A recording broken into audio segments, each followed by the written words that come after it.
कल से एक प्रश्न को लेकर के थोड़ी चर्चा आ रही थी। आजकल श्राद्ध चल रहे हैं,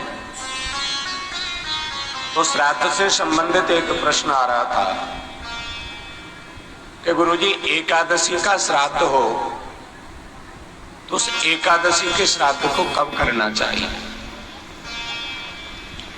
एकादशी का श्राद्ध एकादशी में ही करें या एकादशी का श्राद्ध और कभी करें?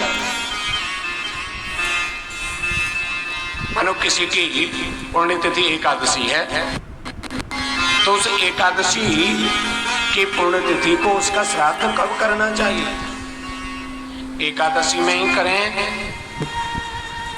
या और कभी करें?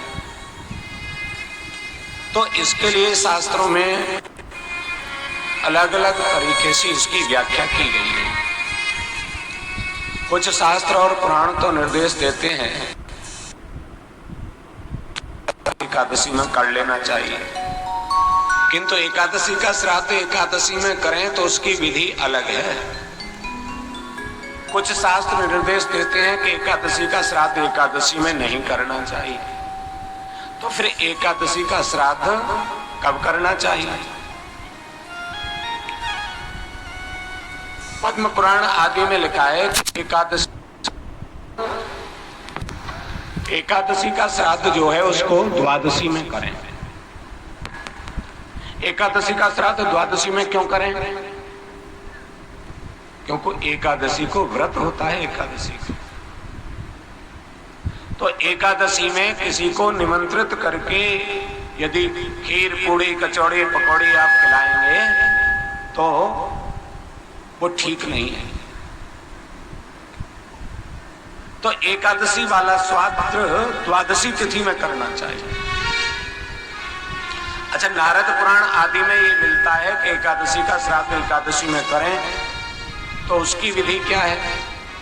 उसकी विधि है कि एकादशी का श्राद्ध आदि कर्म जो है वो एकादशी में कर लें। पिंड आदि जो है उसको सूंघ करके अलग गाय को खिला दें, किंतु ब्राह्मण को भोजन न कराएं। एकादशी को ब्राह्मण यदि आपने बुलाए हैं तो उनको फलाहार कराएं। क्या कराएं? फलाहार। और फिर अगले दिन द्वादशी को उनको निमंत्रित करके प्रेम से खीर पूड़ी कचौड़ी पकौड़ी खिलाएं। ऐसा करेंगे तब आपका एकादशी का जो श्राद्ध है वो पूर्ण माना जाएगा। बहुत लोगों का ये प्रश्न आ रहा था हमने कि यदि हमारी माताजी का श्राद्ध है तो हम ढूंढते हैं कि किसी ब्राह्मणी को भोजन कराएं। अगर हमारी माताजी विधवा खत्म हुई तो किसी विधवा ब्राह्मणी को भोजन कराएं। सधवा खत्म हुई तो किसी सधवा ब्राह्मणी को भोजन कराएं। ऐसा लोग करते हैं, ऐसा समाज में देखने में मिलता है, किंतु ये बिल्कुल गलत है।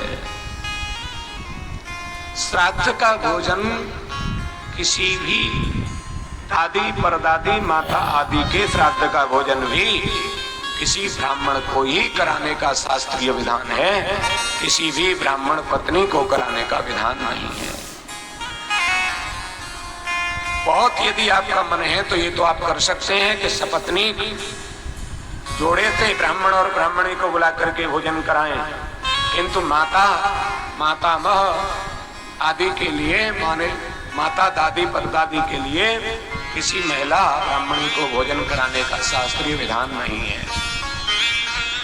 क्योंकि इसको बहुत ज्यादा विस्तार में नहीं जाएंगे, किंतु इतना आप समझ लें कि जो गायत्री सावित्री रामवती देवकी सुशीला जो भी हैं आपकी माता आदि, वो तो उनका शरीर का नाम था। आत्मा न स्त्री होती है न पुरुष होती है। और वैसे देखा जाए तो आत्मन शब्द जो है वो पुल्लिंग का शब्द है। दूसरा, पितर जो हो जाते हैं तो पितरों के लिए ये बात बताई गई है, थोड़ा टेबल बढ़ाएंगे। पितरों के लिए ये बात बताई गई, पितर जो है जैसे कोई मास्टर है तो उसकी पत्नी को लोग क्या कहने लगते हैं मास्टरनी, कोई ब्राह्मण है उसकी स्त्री क्या हो गई ब्राह्मणी, कोई आचार्य है उसकी स्त्री हो गई आचार्याणी, किंतु कोई पितर है तो वहां पितरानी शब्द नहीं है। इसलिए पितरों के निमित्त जब भी भोजन कराने की बात है तो किसी सुयोग्य ब्राह्मण को ही भोजन कराएं। अब इसकी गंभीरता में जाएंगे, गहराई में, तो फिर ये है कि कैसा ब्राह्मण हो जिसको भोजन कराएं।